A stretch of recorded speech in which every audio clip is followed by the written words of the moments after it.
Assalamualaikum warahmatullahi wabarakatuh. Okey, kali ini kita akan masuk chapter kedua. Okey, tapi actually chapter kedua masih lagi related dengan chapter pertama, stress and strain lah.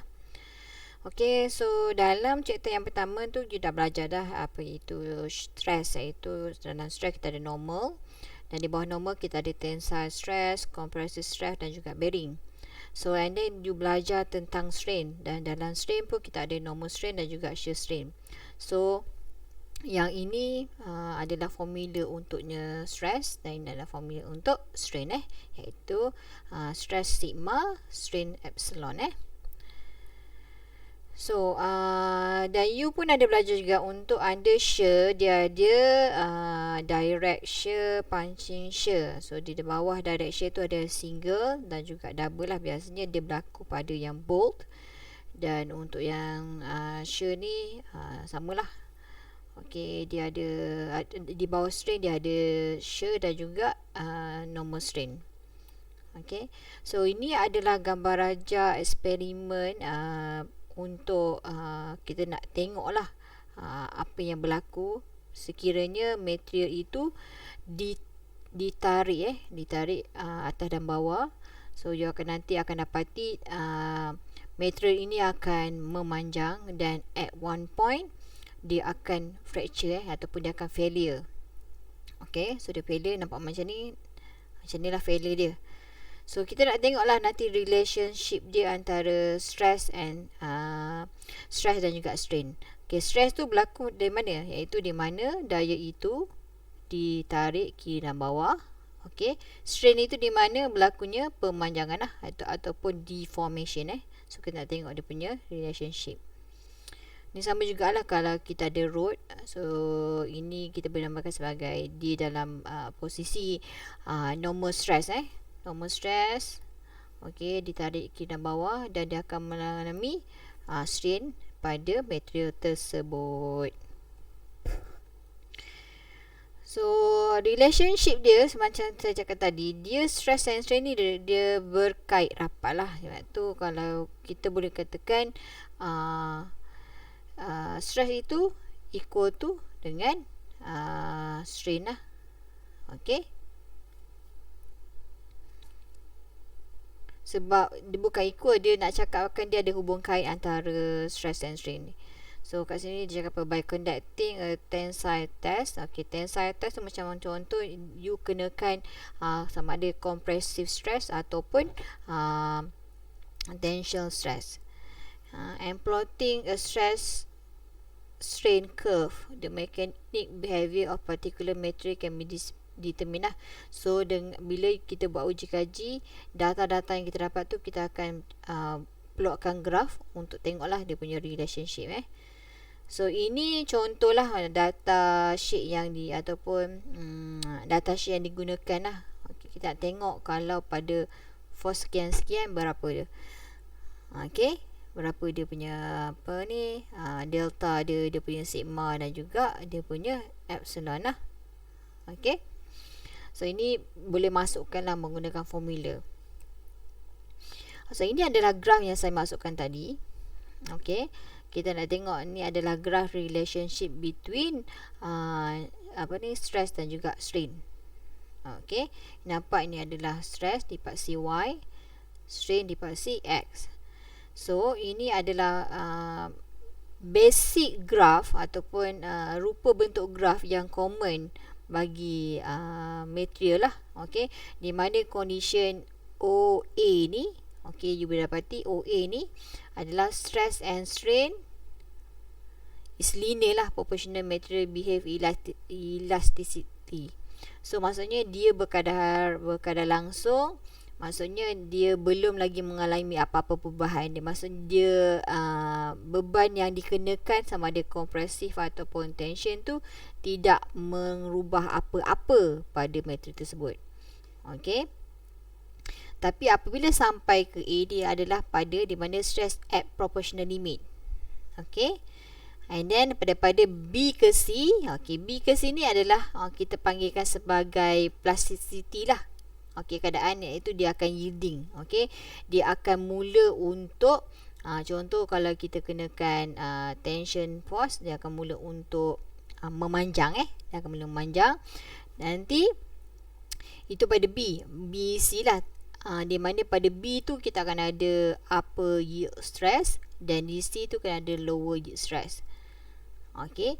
Dan condition pada C ke D, dia akan dapati strain hardening. Okey. Strain hardening bermaksud change of atom and its structure, therefore additional load is needed to further deformation. Okey, bermaksud daripada O ke A ni pressure masih lagi sama. Okey, pressure sama, dia ada perubahan apa-apa. Tetapi pada one point selepas plastic limit, okey, kita nak bagi adanya berlaku deformation, okey, ataupun perubahan pada material itu, kita perlu kenakan lagi pertambahan force. Bila ada pertambahan force, baru kita akan nampak material itu akan memanjang sekiranya tensile force lah. Okey, itu daripada keadaan CD. Okey, and then bila pada D ni, di mana itu adalah maximum load ataupun ultimate load, di mana you dah kenakan beban sebelum beban itu ataupun sebelum material itu fail, dia mesti ada maximum load di waktu material itu fail. Okey, so bila D ni kita boleh katakan dia dah start nak fail lah. Nak fail tu maksudnya, kalau macam yang nampak gambar raja tadi tu, dia belum lagi terpatah. Okey, belum lagi terpatah, tetapi dia mula dah menunjukkan failure. Okey, kita boleh nampak lah bentuk dia macam nak fail kan, tapi dia belum lagi betul-betul fail yang sampai terpatah. Okey, so D ini kita bagi sebagainya necking lah, ataupun ductility. Okey, so yang pada ini adalah dia punya ending point, okey, ataupun fracture lah, di mana waktu ni barulah kita nampak yang kita punya macam gambar raja tu, dia terus terpatah. Macam gambar raja mana? Yang ini. So bila dia terpatah ni, ini adalah kita panggil sebagai fracture. So dia pada kalau tengok pada graf, dia berada pada condition yang E tadilah. Okey. So dia ada eksperimen untuk shear. Okey, di mana shear ni kita kenakan simple torsion test lah. Maksudnya kalau yang tensile test tu kita kenakan sama ada tension force ataupun compressive force. Kalau yang ni kita gunakan moment lah, ataupun kita try to twist alat tu. Okey, you twistkan dia kiri yang kanan, so dia akan berlakulah deformation. So bila ada twist, dia punya formula akan jadi macam ni. Dia akan mengalami shear stress, iaitu tau T times R bahagikan dengan J. Okey, J ni kita panggil sebagai polar moment of inertia, iaitu rumusnya ni lah. So kalau dia punya ni untuk silinder this one, so J equal to pi D pi D times by 4 equal to over 32.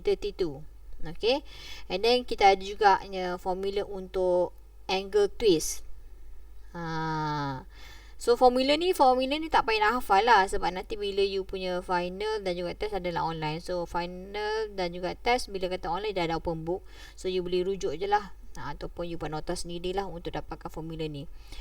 Yang tadi ini adalah untuk shear stress. Kalau untuk shear strain, kita ada ni.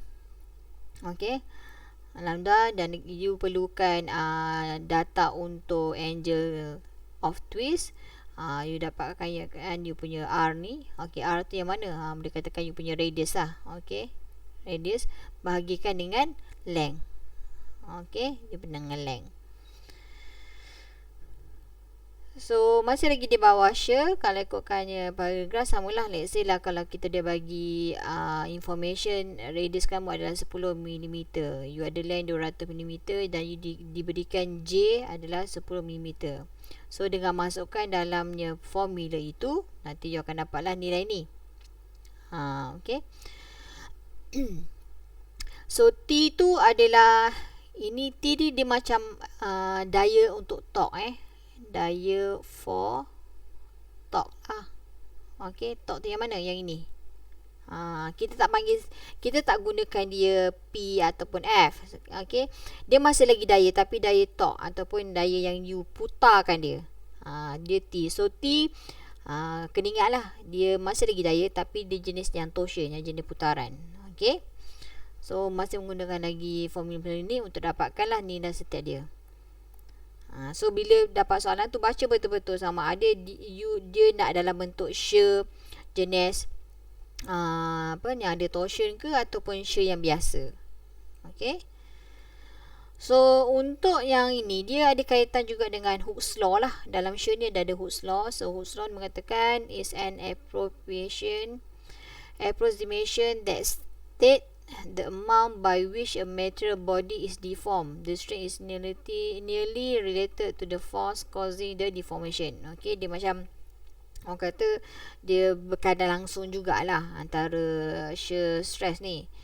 Okey, so dalam untuk yang Hooke's ni, kaitan dia yang G ni, dia adalah shear modulus of elasticity. Okey, biasa dalam soalan dia akan bagi tahulah nilai given.